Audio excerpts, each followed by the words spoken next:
बोल दिया। टेंशन। मैंने एक क्लास में बोला, मेरे को लगता है एट्थ क्लास ही थी। यस, मैंने एक क्लास में बोला कि जो आवाज होती है, जो साउंड होती है, वो कांपती हुई चीजों से पैदा होती है। ऐसे मैंने बोल दिया क्लास में। तो एक बच्चा बड़ा एम्पैथेटिकली, मेरे को अभी भी याद है, वो टर्बनेटेड स्टूडेंट था, पगड़ी बांधी हुई थी, माइक पे आया, कहता सर आप कैसे कह सकते हो साउंड कांपती हुई चीज से पैदा होती है। ये देखो, मेरे पास एक पेन है, ये मेरे पास कोई उसके पास सॉलिड चीज थी, डस्टर था शायद, डस्टर है, मैं इसको टकरा रहा हूँ, देखो आवाज आ रही है, इसमें कौन सी चीज कांप रही है। हम्म, तो मैं बड़ा हैरान हुआ बच्चे का हौसला देखकर। लेकिन कौन बच्चा ऐसा क्लास में आपकी बैठा है जो उसकी इस बात का जवाब दे सके। शाबाश। उसके टीचर ने बोला था कि आवाज कांपती हुई चीजों से पैदा होती है, लेकिन बच्चा माइक पर आया, उसने एक्सपेरिमेंट करके दिखाया, एक्टिविटी करी। Sir this is your duster, this is my pen, I am hitting. आवाज आ रही है आपको? मैंने कहा आ रही है बेटे। तो आप तो कह रहे थे आवाज कंपन वाली चीजों से पैदा होता है, तो यहाँ तो कोई कंपन नहीं हो रही है। तो कोई बच्चा इस क्वेश्चन का जवाब दे सकता है बेटे? शाबाश। Please come on the mic. एक बच्चे ने टीचर के ऊपर क्वेश्चन पुट कर दिया। आप में से कोई इंटेलिजेंट स्टूडेंट जो उस बच्चे को जवाब दे सके, जो आपकी उम्र का ही था लेकिन पिछले बैच में था। शाबाश। Any student hearing one, please come on the mic. अगर मैं ये कहूं कि आवाज कांपती हुई चीजों से पैदा होती है, और आप इसके अपोजिट एक बच्चे ने एक्टिविटी करके दिखाई। Any student please. ओके, चलो कोई बात नहीं, मैं दूंगा जवाब आपको। दूसरा, एक दिन मैंने एक ना, मेरा और बच्चा होता था, उसका नाम था, let me tell you, Savita. Savita करके बच्चा था। वो बच्चा पहले बहुत इंटेलिजेंट होता था, बाद में वो, उसके बहुत कम मार्क्स आने लगे। मैंने एक दिन बच्चे को बुलाया पास, मैंने कहा बेटे आपके मार्क्स इतने कम क्यों आ रहे हैं? तो सविता ने मेरे को बताया, सर मैं आपको बताऊं, आजकल मेरे से ना पढ़ा नहीं जा रहा, क्योंकि मेरे मम्मा पापा आपस में बहुत आर्गुमेंट्स करते हैं। मैंने कहा अच्छा, ये तो वाकई गड़बड़ है। अगर पीसफुल एटमोसफियर नहीं होएगा तो बच्चा पढ़ेगा कैसे? तो दोनों में से कौन आर्गुमेंट्स करता है ज्यादा? वो कहते हैं सर करते तो दोनों हैं, लेकिन मेरे को लगता है मम्मा ज्यादा आर्गुमेंट्स करते हैं, और उन्हीं की आवाज मेरे को ज्यादा सुनती रहती है। मेरे स्टडी रूम में इतना तीखी तीखे बोलते रहते हैं मम्मा, उनकी आवाज कानों में चुभती है। जबकि पापा, जब पापा भी बीच में आर्गुमेंट्स करते हैं, तो उनकी आवाज मेरे को इतनी पिंचिंग नहीं होती। तो Sir, woman's voice is highly pitched. हाँ, अब किसी बच्चे ने जवाब दिया है। कौन सी क्लास में था ये बच्चा? Sir, 8th. Very good, very good. तो मैं यही क्वेश्चन करना चाहता था कि उस बच्चे को, सविता को, ममा की आर्गुमेंट्स आर्गुमेंट्स में मम्मा की आवाज ज्यादा पिंची क्यों लग रही है कान में? तो एट्थ ई में एक बच्चे ने इसका आंसर दिया है। आप में से कोई और बच्चा माइक में आंसर दे सकता है कि मम्मा और पापा के आर्गुमेंट्स हो रहे हैं, और मम्मा की आवाज सुन रही है, ज्यादा तीखी लग रही है, हालांकि पापा भी बोल रहे हैं, उन उनकी इतनी ज्यादा इरिटेटिंग नहीं लग रही कानों को। तो एक ही बच्चे ने जवाब दिया है इसका। बेटे आप में से कोई जवाब दे सके, वरना आज हम सीखेंगे। शाबाश बेटे। इन्हीं क्वेश्चनों के साथ आज हम बात करते हैं। कौन सा चैप्टर पढ़ना चाहते हैं, जिसमें बताओ कौन क्या हेडिंग हो सकता है जो इन सारी। Sir, sound.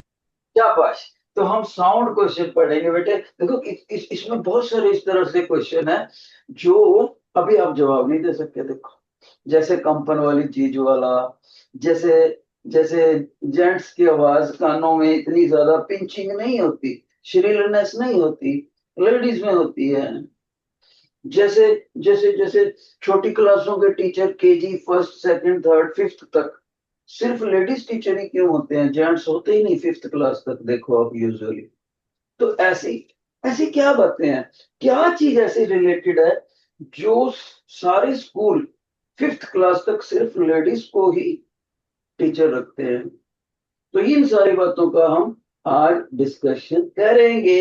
Are you ready? जो बच्चे सोचते हैं हाँ सर मेरे को नॉलेज बढ़नी चाहिए, I am ready, I am with you, I am on the same page, I am on the same frequency, please raise your hand जो सीखना चाहता है। प्लीज रेज योर हैंड जो सारी बातें सीखनी। आओ फिर भगवान का नाम लेके, हरे कृष्णा बोल के, वाहेगुरु बोल के, एक बार फिर से हम शुरू करते हैं नॉलेज का ट्रांसफर। लो बेटे, सबसे पहले टीचर ने ये 3 क्वेश्चन लिखे हैं, आप लोगों को लिखने चाहिए। Sound, how can be produce sound? शाबाश, लिखना चाहिए बेटे आपको, ऐसे नहीं, लिखना तो चाहिए। Second question, what is meant by one oscillation, comma time period and frequency? शाबाश। और थर्ड क्वेश्चन है, what is audio frequency range for the healthy adult human being? ये हमें स्टडी करना है। उम्मीद है सभी बच्चों ने क्वेश्चंस लिख लिए होंगे या देख लिए होंगे। जल्दी से, टाइम नहीं वेस्ट करना, जल्दी से। और साइड पे मैं कुछ आपको करवा के दिखाता हूं।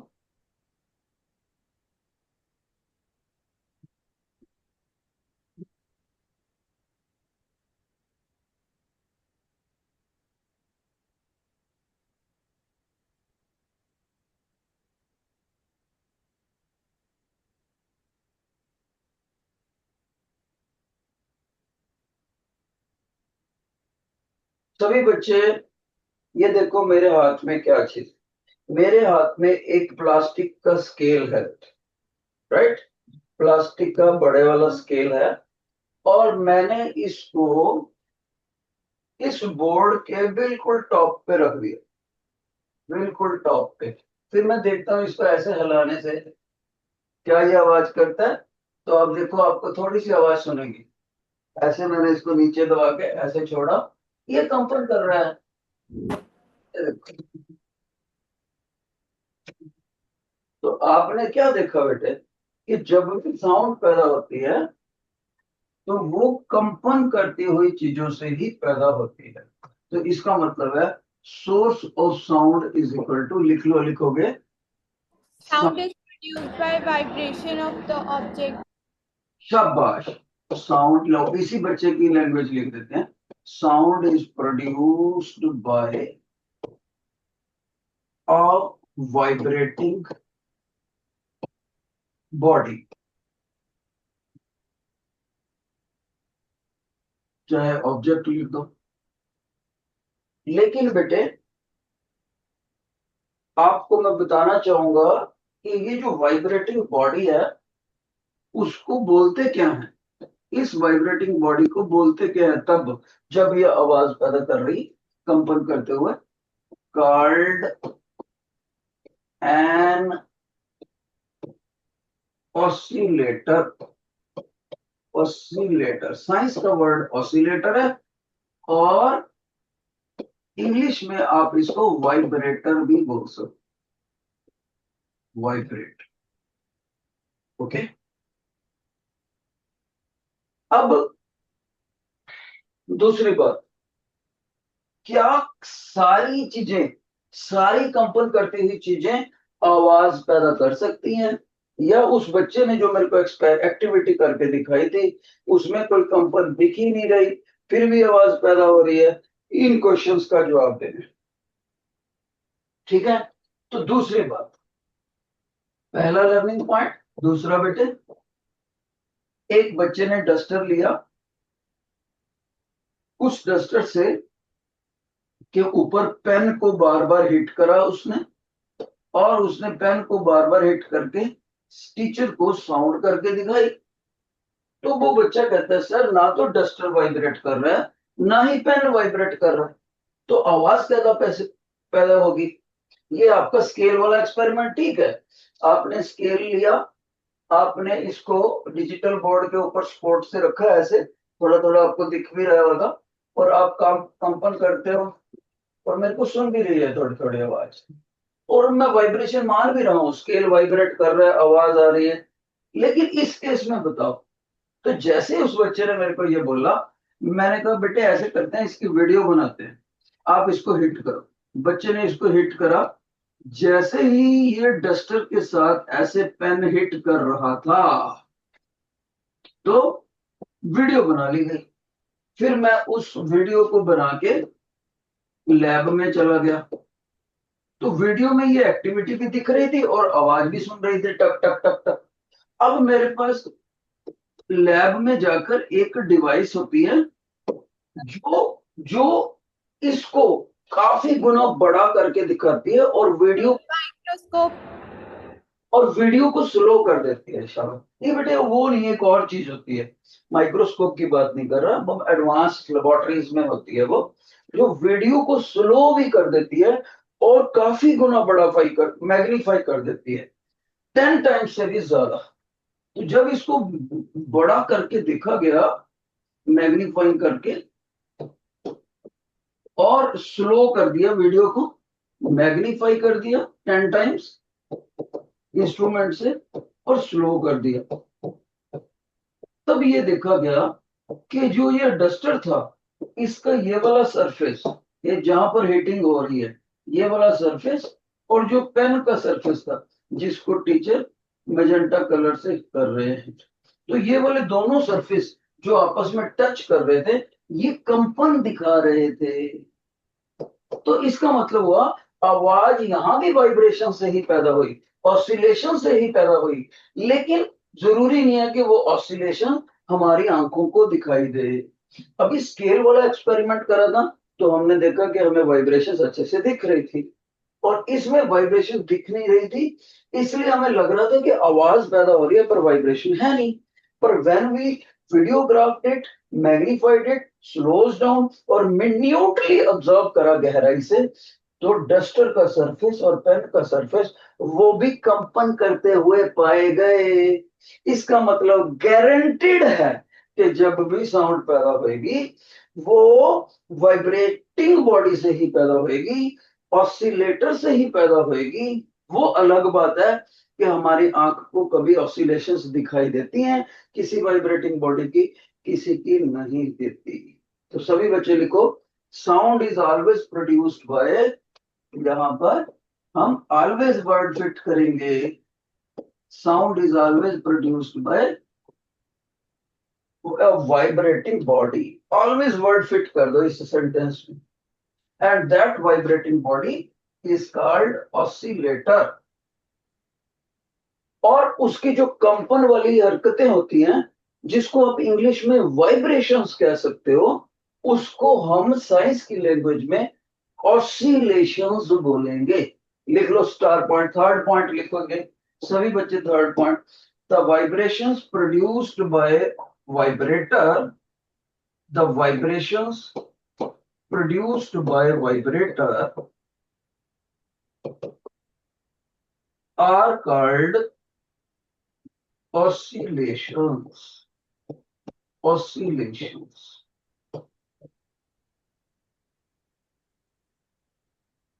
अब उसी क्लास में जो सबसे इंटेलिजेंट बच्चा था, उसने मेरे से एक क्वेश्चन पूछ लिया। देखते हैं उस सबसे इंटेलिजेंट बच्चा तो जो पिछले बैच में 8 सेक्शन थे, उसके क्वेश्चन का जवाब आप दे पाते हो कि नहीं। उसने मेरे से पूछा, सर ये जो आपने ऑसिलेशन लिखा या वाइब्रेशन लिखा, Sir, purple color is not visible. तो आप मेरे को ये बताओ कि वन वाइब्रेशन क्या होती है। उस बच्चे ने मेरे से क्या पूछा बेटे, कि सर ये वन वाइब्रेशन या वन ऑसिलेशन, मेरे को तो यही नहीं पता क्या होती है, तो ये तो समझाओ मेरे को। Sir, कोई by oscillating body to complete vibration is called. Moves from its main position uh, to its extreme positions and again come to its main position. No बेटे, एक बच्चे ने आंसर बोला तो है, लेकिन उसका आंसर गलत है 8th में। तो आज हम सबसे पहले स्टडी करेंगे वन वाइब्रेशन, वन ऑसिलेशन क्या होती है। देखो अगला क्वेश्चन है हमारा, और टाइम पीरियड क्या होता है। और फ्रीक्वेंसी क्या होती है। लेकिन सेकंड क्वेश्चन करने से पहले ग्रीन वाला कोई बच्चा मेरे को बता सकता है हाथ रेज करके कि क्या आपको फर्स्ट क्वेश्चन अच्छे से समझ आ गया कि sound is produced by vibrating body. If yes please raise your right hand खड़ा करना बेटा अगर समझ आ गया। अगर नहीं समझ आया तो लेफ्ट हैंड कर सकते हो। ओके, तो बहुत अच्छा, हमने आज ऐसे ही क्वेश्चन आंसरों के रूप में पढ़ेंगे। तो पहले वाला हमारा क्वेश्चन हैंडल हो गया। अब हम यहाँ पर स्पेस बना लेते हैं बेटे। शाबाश, आप भी कहोगे सर आपका थोड़ा डेट डालनी चाहिए सभी बच्चों को। तो हमारा क्वेश्चन था अगली बार, मैंने इस बच्चे से 8th ई में एक बच्चा शार्प है, मैंने उससे पूछा कि बेटे वन ऑसिलेशन क्या होता है, जिसके आंसर को मैंने गलत बोला था। तो उस बच्चे ने बोला सर जैसे मान लीजिए आपका ये स्केल रखा हुआ था और स्केल के नीचे आपकी कोई रिजिड स्पोर्ट थी, ये आपकी स्पोर्ट है, आपने इसको हाथ से ऊपर से दबाया हुआ है, आप इस किनारे को इसको हिलाते हो तो ये ऐसे जाता है, फिर ऐसे जाता है, फिर ऐसे जाता है, ऐसे ऐसे ये करता रहता है, राइट, लगातार continue. So this is called vibrations oscillations. और वन ऑसिलेशन क्या होती है, ध्यान से सुनो। जब ये वाइब्रेटर बिल्कुल सेंटर वाली पोजीशन पे खड़ा हुआ है, सेंटर वाली पोजीशन पे बेटे ऐसे, तब इसको इसको बोलते हैं एमपी, वाइब्रेटर की मीन पोजीशन, मीन पोजीशन। फिर कंपन करते हुए ये नीचे आ गया, यहां तक आ गया नीचे, मान लीजिए इस पोजीशन पे आ गया।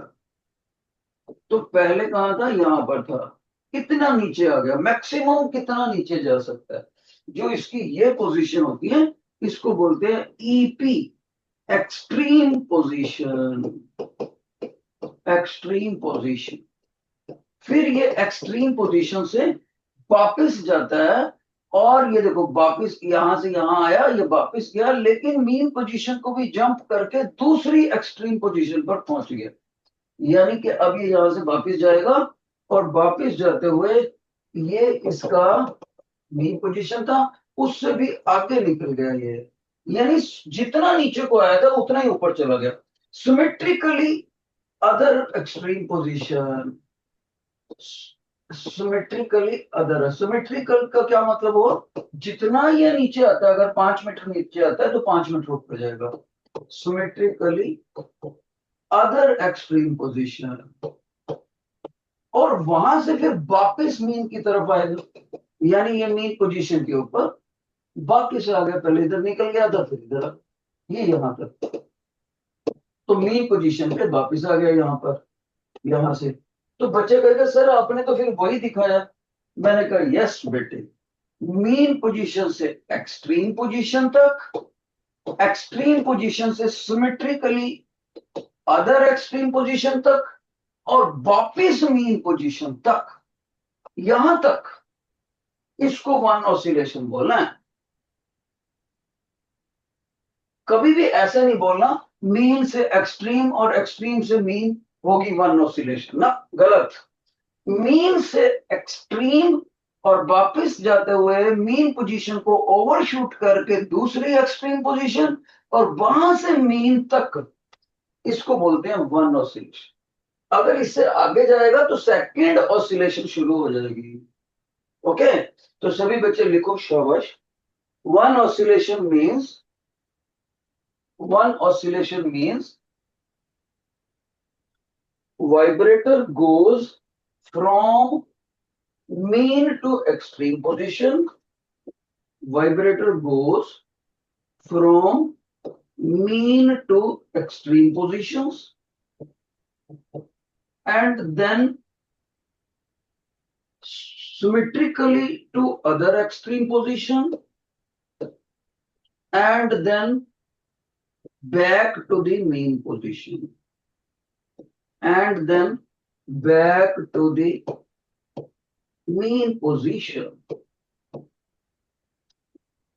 ठीक है, उसके बाद बच्चे आप लोग ये येलो कलर वाला फिगर बना दोगे, सिर्फ येलो कलर वाला बनाने की जरूरत, जिसको टीचर बॉक्स में बना दे।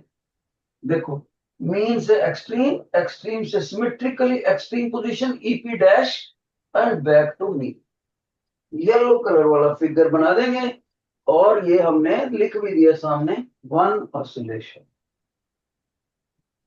अब मैं आप किसी बच्चे को बोलूं बेटे आप घड़ी शुरू कर दो, जैसे ही ये मीन से जाने लगे एकदम से घड़ी स्टॉप वॉच ऑन कर दो। बच्चे ने ऑन करा तो वो नीचे गया, ऊपर गया, नीचे आया, जब तक वन ऑसिलेशन कवर होता है, जैसे ही कवर होता है बच्चे ने घड़ी बंद कर दिया और देख लिया टाइम कितना निकल गया। वन ऑसिलेशन को कंप्लीट करने के लिए जितना ये वाइब्रेटर टाइम ले लेगा उसको टाइम पीरियड बोलते हैं, कैपिटल टी से लिखते हैं इसको, और इसका यूनिट होता है सेकंड। लिखो शाबाश, जल्दी लिखो। Time period is the time taken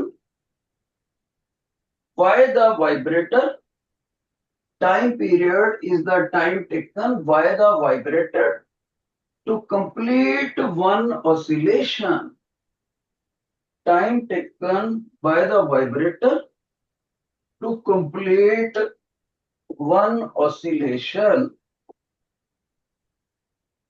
capital T. और इसका ब्रैकेट में क्या लिखोगे, एसआई यूनिट इज, क्या चीज बेटे, एसआई यूनिट क्या है, सेकेंड, सेकेंड।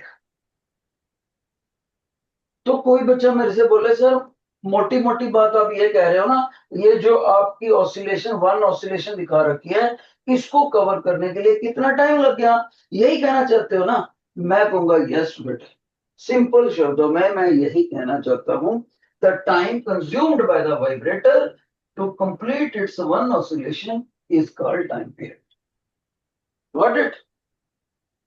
एक बच्चा मेरे को कहता सर कंपन करने वाली चीज तो बहुत तेज कर सकती है कंपन, अब कैसे काउंट करोगे।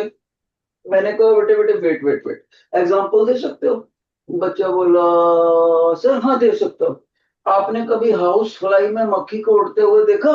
मैंने कहा हाँ देखा बेटे, उसके विंग्स कितनी तेजी से वाइब्रेट करते हैं।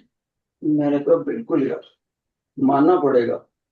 और आपकी नॉलेज के लिए बता दूं, उड़ने वाली जितनी भी चीजें होती हैं उन सभी में सबसे ज्यादा एफिशिएंट जो होती है वो हमारी हाउस फ्लाई होती है। बाज से भी ज्यादा अच्छी फ्लाइट हाउस फ्लाई की देखी जाती है, जिधर को मर्जी चले जाए, ऐसे ऐसे ऐसे ऐसे ऐसे। तो याद रखो, अगर कंपन करने वाली चीज बहुत तेजी से वाइब्रेट करे तब हम ये उल्टा नोट करते हैं, फिर हम घड़ी में 1 सेकंड देख लेते हैं और देखते हैं 1 सेकंड में उसने कितनी ऑसिलेशंस कंप्लीट करी। पहले क्या था, ऑसिलेशन वन लिया था, टाइम नोट करा था। अब क्या करेंगे, इतनी तेजी से चल रही है हमें तो नोट ही नहीं हो रही, फिर हम क्या करेंगे, हम कहते हैं हम अपनी घड़ी में 1 सेकंड देखेंगे और किसी इंस्ट्रूमेंट से नोट करेंगे 1 सेकंड में कितनी ऑसिलेशंस कंपन कर पूरी होती हैं कंपन करती वाली चीज की। कोई बच्चा बता सकता है ये जो चीज होती है 1 सेकंड में कितनी ऑसिलेशंस कंप्लीट करी हैं वाइब्रेटिंग बॉडी में, बॉडी ने, उसको हम टेक्निकली क्या बोलते हैं। Frequency. क्या बात है, क्या बात है, 8th F स्कोर ले गया सारे का सारा। 8th F को शाबाश दी जाती है, शाबाश बेटे। तो आप सभी बच्चे लिखो फ्रीक्वेंसी की डेफिनेशन, इसको स्मॉल f से लिखते हैं फ्रीक्वेंसी, और Hz इसका यूनिट होता है हर्ट्स। सामने लिखोगे इसकी definition, frequency is defined as number of oscillations, number of oscillations completed by the vibrator, number of oscillations completed by the vibrator, कितनी देर के अंदर, कौन बच्चा बताएगा कितने टाइम के अंदर। In 1 second. In 1 second. 1 second. Very good very good, in exactly 1 second, ना 1 सेकंड से ज्यादा ना ही कम, उसको फ्रीक्वेंसी बोले।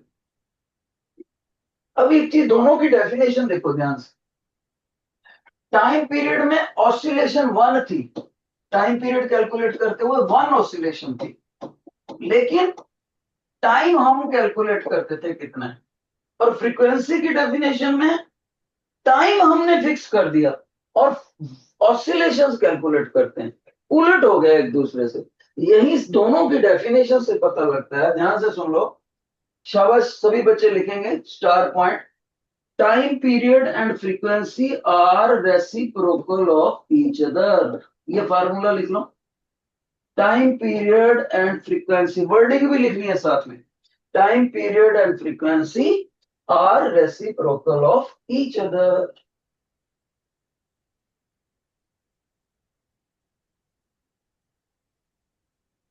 शाबाश, जितने बच्चों को यहां तक चीज समझ आ गई है, वो बच्चे जैसे मैं पूछूंगा have you understood, right hand खड़ा करना है, जिनको समझ आ गया, जिनको नहीं आ गया वो भी सच बोलेंगे, लेफ्ट हैंड खड़ा करें। My question to all of you, have you understood so far? बेटे कोई ऐसा बच्चा ना हो जिसका कोई हाथ ना खड़ा हो, दोनों बहुत अच्छे प्यारे प्यारे बच्चे, शाबाश। अब हम आगे बढ़ते हैं बेटे,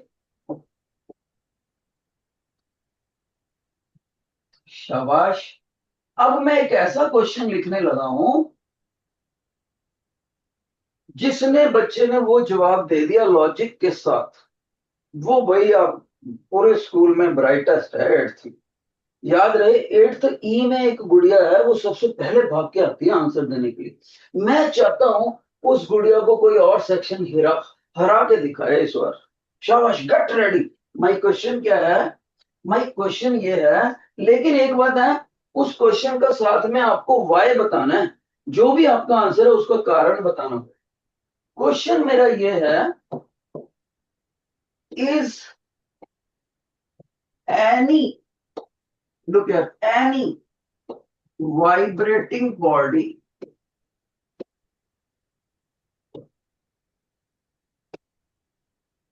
able to produce sound? Answer logically, answer logically, आपको उसका आंसर कारण बताते हुए। Yes, एक बच्चा कौन कह रहा है यस? कौन सी सेक्शन में बोल रहा था? the E. ई सेक्शन में एक बच्चे ने इसका यस बताया, कारण बताओ। Sir, if a vibrating body has more vibrations in the 1 second, then it can produce sound, but it has less vibrations, then it may not produce sound. But एक बच्चे ने इसका आंसर यस बताया और बाद में उसने बोल दिया कि कोई वाइब्रेटिंग बॉडी प्रोड्यूस कर सकती है आवाज, कोई नहीं। लेकिन बेटे आपके हौसले की तो मैं तारीफ करूंगा, पर अभी ये आंसर सही नहीं है। आपने दोनों आंसर दे दिए, आपने बोला यस सारी वाइब्रेटिंग करती है, फिर बाद में आपने कह दिया तो कोई बॉडी जो ज्यादा ऑसिलेशंस वाली होगी वो साउंड प्रोड्यूस करेगी, जो कम ऑसिलेशन वाली नहीं करेगी, ऐसे आपने जवाब दे दिया। मैं अभी तक इस आंसर को सही नहीं माना। और कोई बच्चा, और कोई बच्चा, 8G A B D F, हाँ बी में एक बच्चा है, बोलो बोलो बोलो। नहीं, नहीं पता, 8th A में है एक बच्चा, शाबाश।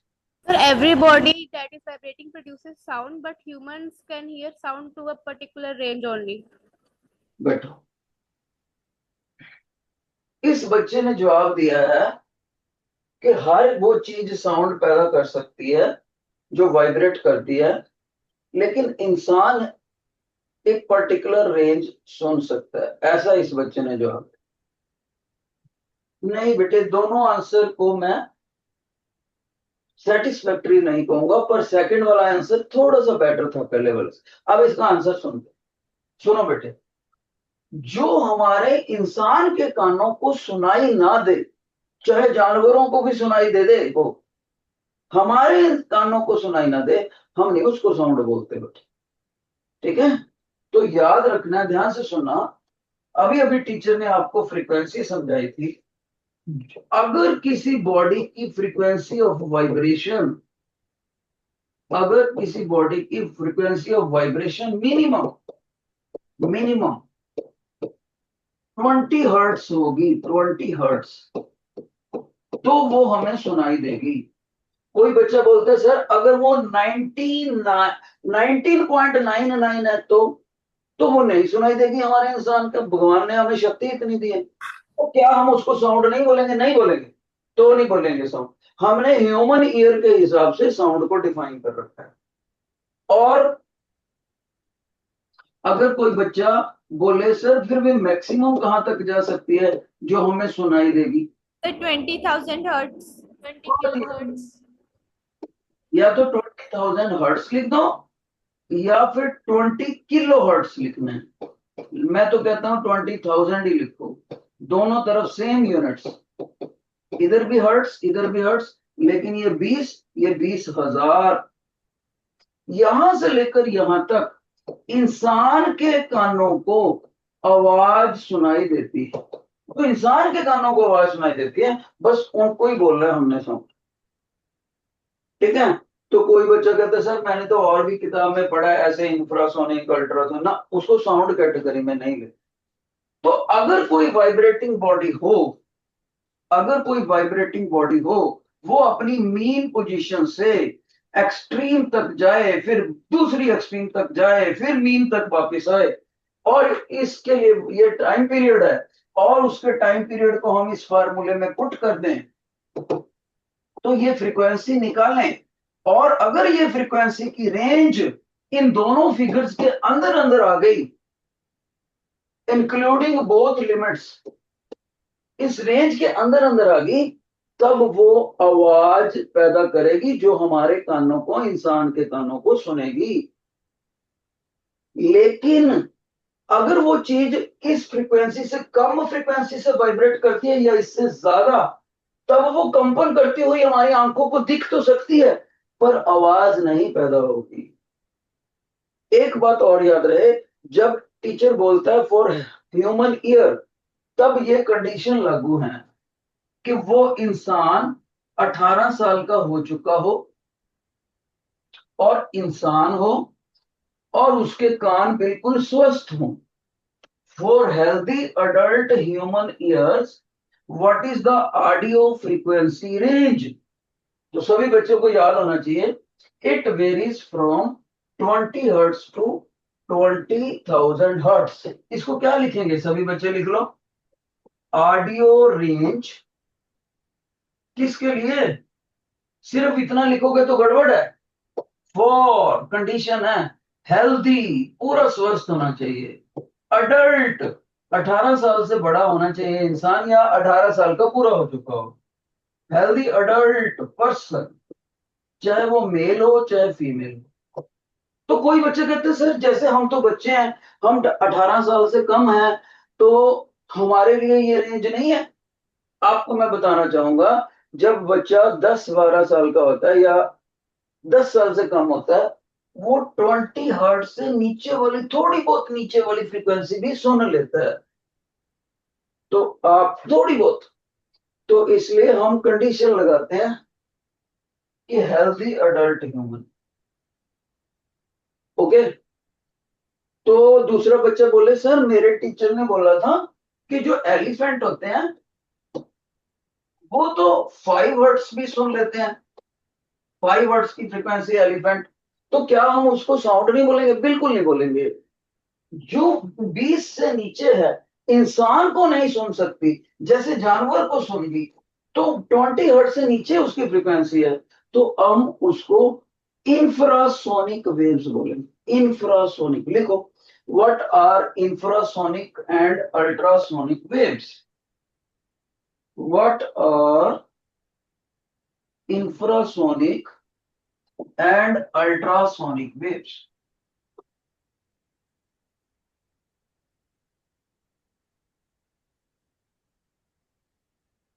इंफ्रासोनिक एंड अल्ट्रासोनिक वेव्स, याद रहे दोनों को ही साउंड नहीं बोला जाएगा।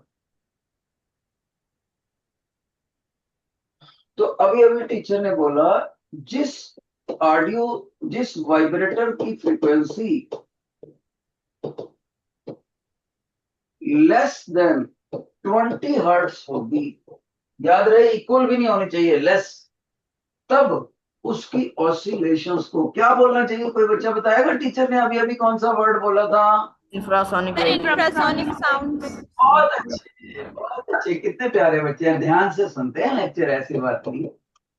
यही तो मेरे को आपके स्कूल की खासियत लगती है, कितने बच्चे ध्यान से सुनते हैं, कोई भी बच्चा आपस में बात नहीं कर रहा, कितनी अच्छी बात।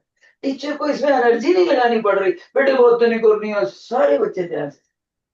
मैं तो कहता हूँ आप सारे बड़े होकर अच्छे अच्छे ऑफिसर बनो, अगर इतने बच्चे अच्छे बच्चे। और आपके स्कूल स्कूल की मैनेजमेंट की भी तारीफ करनी पड़ेगी जरूर, वो असेंबली में बताते होंगे कि क्लास में डिसिप्लिन से बैठना है, और जो टीचर हमारे ड्यूटी दे रहे हैं उनकी भी तारीफ करनी।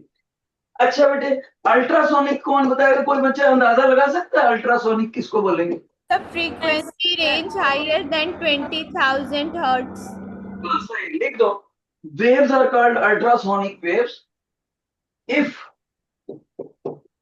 vibrations are greater than 20,000 hertz. शाबाश, ये था हमारा क्वेश्चन। बेटे 2 साल पहले एक कनव करके बच्चा था, उसने मेरे से इतना जबरदस्त क्वेश्चन पूछा कि क्लास में कोई भी बच्चा उसका जवाब नहीं दे सकता। वही क्वेश्चन मैं आपसे पूछता हूं, आप सोच के बताना कि कोई दे सकता है? सबसे इंटेलिजेंट बच्चा 2 साल पहले, वो कहता है सर आपको पता है जो हमारी ये बिजली होती है, इलेक्ट्रिसिटी, उसकी फ्रीक्वेंसी कितनी होती है अल्टरनेटिंग सप्लाई की? मैंने कहा बेटे उसकी फ्रीक्वेंसी होती है 50 हर्ट्ज। आपको भी पता होना चाहिए, अगर ना पता हो तो लिख लो। घरों में जो बिजली सप्लाई होती है अल्टरनेटिंग करंट, उसकी फ्रीक्वेंसी होती है 50 हर्ट्ज। ओके, तो मेरे को वो बच्चा बोलता है सर ये जो फ्रीक्वेंसी है क्या इस रेंज के अंदर नहीं आ रही?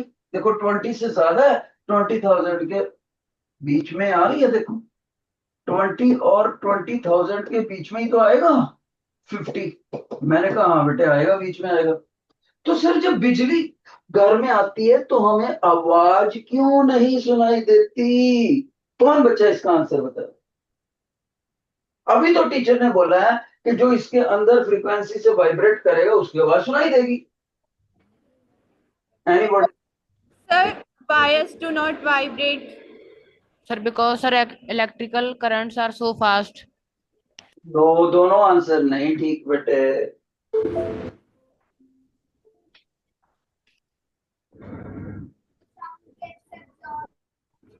नहीं बच्चे, थोड़ा आपका एस्टिमेट गलत हो गया। Sir, because sound is converted into electrical energy. ये भी साउंड को तो हमने कन्वर्ट करा ही नहीं इलेक्ट्रिकल में, मैं तो कह ही रहा हूं कि ये बिजली है। बट शाबाश बैठो, अब आंसर सुनो इसका, देखो आंसर पहले समझाऊंगा फिर आपको लिखवाऊंगा। बेटे जो वेव्स होती है ना, वो 2 कैटेगरीज की होती है। एक वेव्स होती हैं मैकेनिकल वेव्स, मैकेनिकल, और उसको इलास्टिक वेव्स भी बोलते हैं। और एक होती हैं इलेक्ट्रोमैग्नेटिक वेव्स। देखो ईएम का क्या मतलब बोला टीचर ने? इलेक्ट्रोमैग्नेटिक। जब ये वेव्स चलती हैं, प्रोपेगेट करती हैं, प्रोपेगेट का मतलब एडवांसमेंट, आगे बढ़ना, तो इसको रास्ते में कोई मीडियम की जरूरत नहीं होती। Medium is not mandatory required. Medium हो तो गुजर जाएगी, ना हो तो भी गुजर जाएगी। जैसे लाइट है, वो पानी में से भी गुजर जाएगी और वैक्यूम में से भी गुजर जाएगी। वैक्यूम का होता है जहां हवा भी ना हो, टोटली एम्प्टी स्पेस, वैक्यूम को फ्री स्पेस भी बोलते हैं, वहां से भी निकल जाएगी लाइट। और इलेक्ट्रिकल फर्क। और जो मैकेनिकल और इलास्टिक वेव्स होती हैं, जब वो प्रोपेगेट करती हैं, प्रोपेगेट आगे बढ़ना, तब उनको गारंटेड तौर पर मीडियम चाहिए ही होता है। Must must must. तो बच्चा कहता है सर क्या मैं ऐसे लिख सकता हूं, मैकेनिकल और elastic wave is that wave which for its propagation mandatorily require medium presence? I will say yes। या पानी हो या हवा हो या लोहा हो या जमीन हो, कुछ ना कुछ होना चाहिए, खाली जगह नहीं होनी चाहिए, एम्प्टी स्पेस नहीं होनी चाहिए, फ्री स्पेस नहीं होनी चाहिए, वैक्यूम नहीं होना चाहिए। अगर वैक्यूम होगा तो वो आगे बढ़ ही नहीं सकती। तो मैं बताना चाहूंगा बेटे, साउंड इस कैटेगरी में आती है और एसी सप्लाई या लाइट इस कैटेगरी में आती है। तो जब हम ये वाइब्रेशन की फ्रीक्वेंसी की रेंज डिस्कस करते हैं, तो हम मैकेनिकल वेव्स की रेंज डिस्कस करते हैं, इधर तो हम बात ही नहीं करते। ओके, तो ये जो टीचर ने क्वेश्चन पुट करा था 50 हर्ट्ज वाला, ये तो इस रेंज में आता है। हमने तो मैकेनिकल वेव में बात करनी है। व्हाट इट, आप बोलोगे सर बिजली की फ्रीक्वेंसी 50 हर्ट्ज इस रेंज में तो आती है, लेकिन आपको नॉलेज होनी चाहिए कि बिजली वाली जो फ्रीक्वेंसी है वो तो इलास्टिक वेव है ही नहीं। Sound is elastic wave which requires presence of medium for its propagation. लिख लो सभी बच्चे लिखो, sound is an elastic wave, it necessarily requires the medium presence for propagation. Sound is an elastic wave. Sound is an elastic wave. It necessarily requires medium presence. और हमें elastic wave ही सुनाई देती है, electromagnetic या electrical wave के लिए कान हमारे सक्षम नहीं है। और ये जो होती है इलेक्ट्रोमैग्नेटिक वेव, बिजली वाली, एसी सप्लाई वाली, अल्टरनेटिंग सप्लाई वाली जो घरों में आती है या लाइट होती है, वो नहीं सुनाई देती। लिख लो एक star point, light is an electromagnetic wave. Light is an electromagnetic. Okay, अगला क्वेश्चन करते हैं। अगर मैं किसी बच्चे से पूछूं, हाँ दोबारा पूछना बेटे, light is an electromagnetic wave और साउंड। सर जो थंडर होते हैं उनकी फ्रीक्वेंसी रेंज क्या होती है? वो भी 20 से 20 हर्ट्ज के बीच में आएगी। लेकिन जब आसमान में बादल कड़कते हैं, बिजली पैदा होती है, तो दोनों हमारे पास अलग अलग वेव्स से आते हैं। जो लाइट आती है वो इलेक्ट्रोमैग्नेटिक वेव से आती है, जो थंडर वॉइस होती है वो साउंड से पैदा होती है, वो इलास्टिक वेव से है। दो अलग अलग दो वेव्स आती हैं, हालांकि वो दोनों इकट्ठी पैदा होती हैं। अब एक बात बताओ, कौन बच्चा बताएगा लाइट की वेलोसिटी ज्यादा होती है या साउंड की? कौन थे? साउंड की। सर साउंड की। लाइट की। कोई बच्चा साउंड, लाइट की। सर लाइट की। कोई बच्चा लाइट की कह रहा है। साउंड वेलोसिटी इन एयर और लाइट वेलोसिटी इन एयर, इधर बोल रहा है कोई इधर। कोई ऐसा बच्चा है क्लास में सबसे इंटेलिजेंट जो इन दोनों की वैल्यूज बता सके? देखिए कौन सी सेक्शन जीतता है। 8th E में नो आंसर, 8th G में no answer, 8th Light 3 lakh kilometer per second. So light is 3 into 10 raised to power 10 meter per second in air, and sound is 340 meter per second in air.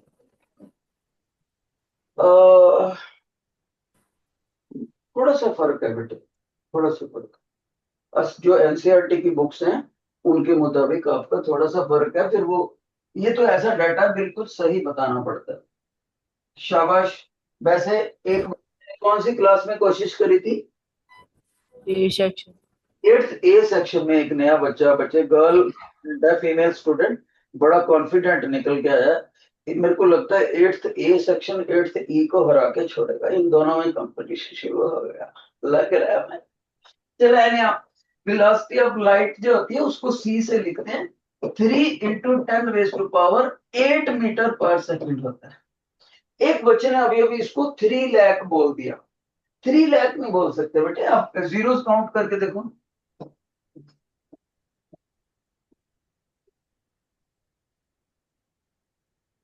देखो 8 zero होनी चाहिए, तो आप 3 लाख का, 3 लाख से तो कहीं ज्यादा है। ओके, तो इतने, हमने 3 लाख किलोमीटर बोला था। अगर 3 जीरोस हटा दें फिर ठीक है। एक बच्चे ने इसको बोला सर 3 लाख किलोमीटर पर सेकंड, 8th A में बच्चे ने बोला था, बिल्कुल सही माना जाए। लेकिन किलोमीटर, किलोमीटर। लेकिन एक बच्चे ने, इस बच्चे ने साउंड की वेलोसिटी को एयर में 340 बोल दिया बेटे, 340।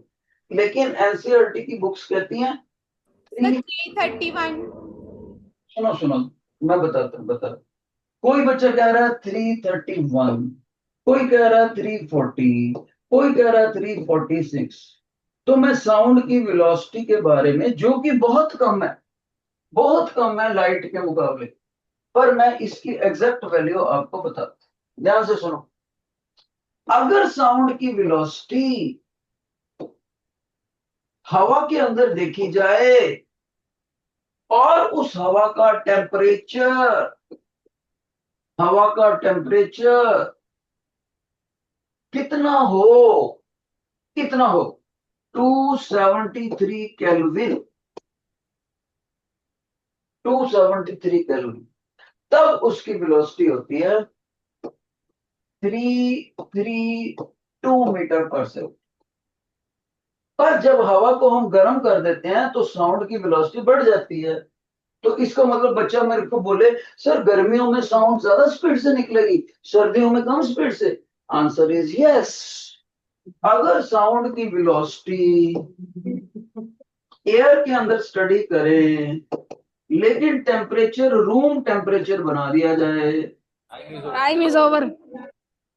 ओके बेटे, रूम टेम्परेचर को हमेशा याद रखना है, हमेशा 298 केल्विन लेना है, दुनिया के किसी भी कोने में इतना ही टेम्परेचर लेना है। तब एनसीईआरटी कहती है, तब इसकी वेलोसिटी 346 मीटर, एनसीईआरटी की बुक में। वैसे इंटरनेशनल बुक्स इसको 341 कहती है, पर हमने तो बोर्ड की बुक के हिसाब से आंसर दे, ओके 34। तो याद रखना, सभी बच्चे याद रख लो, जैसे ही टेम्परेचर ऑफ एयर बढ़ेगा साउंड की वेलोसिटी बढ़ेगी। ओके, तो जिन बच्चों को आज का लेक्चर अच्छे से समझ आया, और भी हम ऐसे क्वेश्चन करेंगे, वो मेरे को प्लीज दोनों हाथ एक बार ऐसे वेव करके दिखा दो, स्पीड से, स्पीड से, स्पीड से।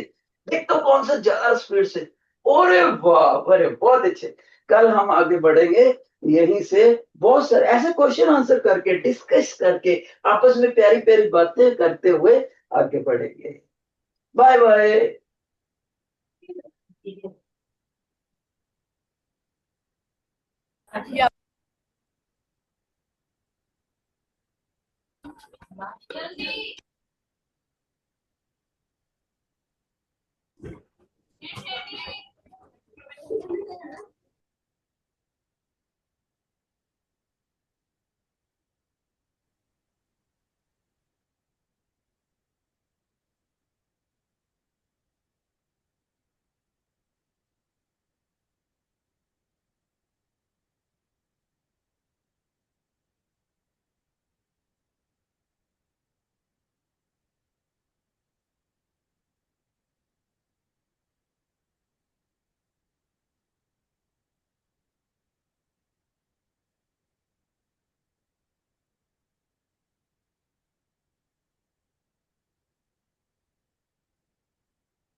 Hello, hello.